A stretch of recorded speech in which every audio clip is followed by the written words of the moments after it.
If I feel extremely happy and excited, I'm going to use that as motivation or energy to do amazing things and do good and work hard. If I feel absolutely depressed and distraught, I'm going to use that as endless energy and motivation to do amazing things and work hard. It doesn't matter what you give me. Energy cannot be destroyed. It can only be converted and transferred. It doesn't matter what fuel you give me. If you give me diesel, petrol, kerosene, vodka, doesn't matter what you put inside of my engine. Hard work is going to come out. Absolutely. Success. That's all I know how to do. Making the best move on the chessboard, regardless of how losing your position is a life philosophy that most will never understand.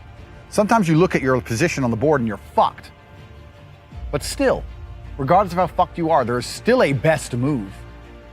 There's always a best move and a worse move, no matter how bad things are. Many people, when they get to a losing position, think, it doesn't matter, I don't have to make the best move anymore. I actually disagree.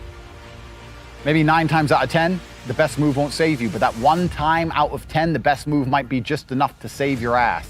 And on a long enough time frame, if you play the game repeatedly, day after day, taking risks, always making the best move regardless of whether you're winning or losing, it will compound into an upward spiral of never-ending success. You might end up somewhere near me. You might have dinner one day. You might stop being a brokey. You might stop being a loser.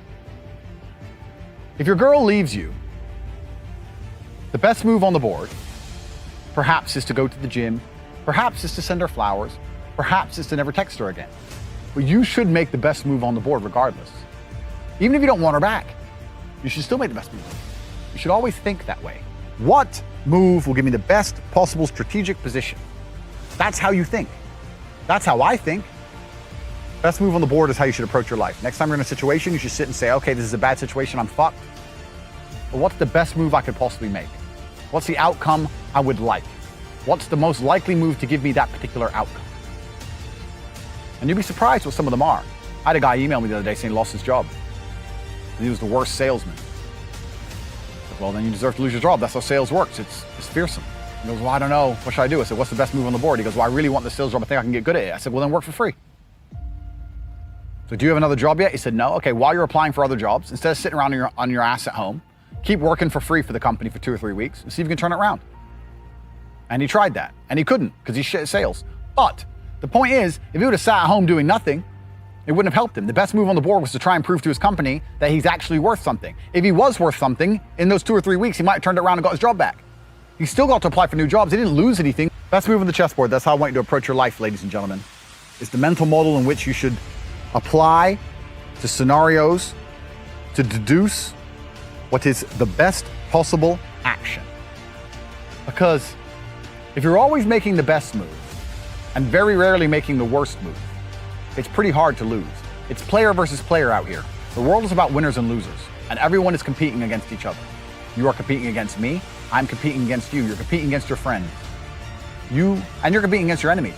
You want $1, so does everyone else. You want that hot girl, so does everyone else. You want that house, so does everyone else.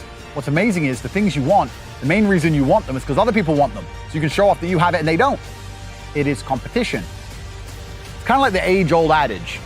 If a tiger's chasing 10 people, you don't have to be the fastest. You just have to be faster than the slowest guy, because he's fucked. So considering that a lot of people are constantly making the wrong moves, if you can just start to make the right moves most of the time, you'll see exactly how easy life can be. The way that humans work and the way that we've evolved as a species is that we don't really learn lessons unless they're learned the hard way. Yeah. I believe that unless a lesson has taught the hard way, you're not going to learn it. You can have so many near misses and people won't learn their lesson. Bro, you must know a guy who goes out there, nearly crashes his car, doesn't slow his ass down till he wrecks it. Yeah. Like, this is how people are, right?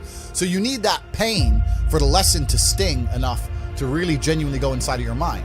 And it's the same with everything. It's the same with driving a car or business. Truthfully, if you want to learn a lesson about business, you're going to have to suffer at some point, right? So we always say that most people are not successful with their first companies, X, Y, Z, blah, blah, blah. I get that. The truth is, there's a lot of people who make a lot of money with their first company, but they just spunk it, act an idiot, and it all blows up in their face. And that's how you get the discipline on your fourth company, that when you have 3 million in the bank, you just leave it there. You know, and don't be done with it. So you need to go through some pain. You need to experience some negative things. You need to have to a degree some trauma to really even learn any lesson. I am absolutely and utterly a believer in hard work. I'm a proponent of hard work. I have all this money and all I do is work. My entire life is work. This podcast is work. I'm getting in the car, I'm going to another meeting, work. I'm going to fuck a bitch, that's work. I'm going to go to the gym so I'm in good shape, work. It's all work. My entire life is work. And people don't want to look at life that way. They want to talk about work-life balance and being lazy and all this crap. I don't believe in any of that. I believe in, if you want to win, you have to outcompete the man who's prepared to do nothing but work. It's player versus player. If you're going to sit there and go, I don't want to work more than an hour a day, well, the guy who does want to work more than an hour a day is going to beat you. And no matter how smart you are, there's always a smart dude who's doing the same smart work you are for more hours than you're doing it. That's just the nature of the game. So if you're the kind of person who's going to quit because it's hard, then fuck off. I don't even want your energy around me, because quitters are the worst people on the planet. You can give a quitter absolutely everything and they will still fail. You can give it, doesn't matter what it is. If you go to IKEA and buy a flat pack fucking table and put it in front of a quitter, you will never have a table. He'll look at it, it's just long, and he'll quit. Quitters can have every single advantage. Quitters can have all the information. Quitters can have all the tutelage. Quitters can have a mentorship. Quitters can have someone who messages them every morning, hey bro, let's get it. And guess what they're gonna do at the end? Quit. They ain't never gonna have shit. So if you're a quitter, I don't even want you even inside my organization. I don't want quitters anywhere near me, because you're never gonna be successful. People say, hey man, you need to find what you're passionate about and do that. And what they're trying to say is only do what you like, because you have no motivation to do anything else. And motivation in and of itself is a scam. I don't believe in motivation. I believe in discipline. I am not motivated to do the things I'm supposed to do every day. I don't wake up full of like joy that I have to go to the gym or that I have to work or gotta deal with crap. I don't feel motivated to do them. I'm disciplined. I do them regardless of how I feel. Whether I'm in the mood to do it or I'm not in the mood to do it, it gets done. That's discipline. Discipline's a real thing. Motivation is fleeting. You're never gonna be permanently motivated. So when someone comes along and says, oh, do what you're passionate about, what they're saying is you'll have endless motivation and then you'll be able to try hard. If you're the kind of person who can only try hard at something he enjoys, then you're gonna fail. Because most things you enjoy don't pay any money. If they paid money, you wouldn't enjoy them. It's called a job, right? Nobody likes their job. You like your hobby. I'm sure you like playing video games. Maybe 1%, 0.1% can make money from video games, right? Most people, you ain't ever gonna make it. Be passionate about success. If you're passionate about money, then you can be passionate about anything. I'll be passionate about any business on earth that pays me. If you pay me $1 billion to dig that hole, I'll be very passionate about that hole.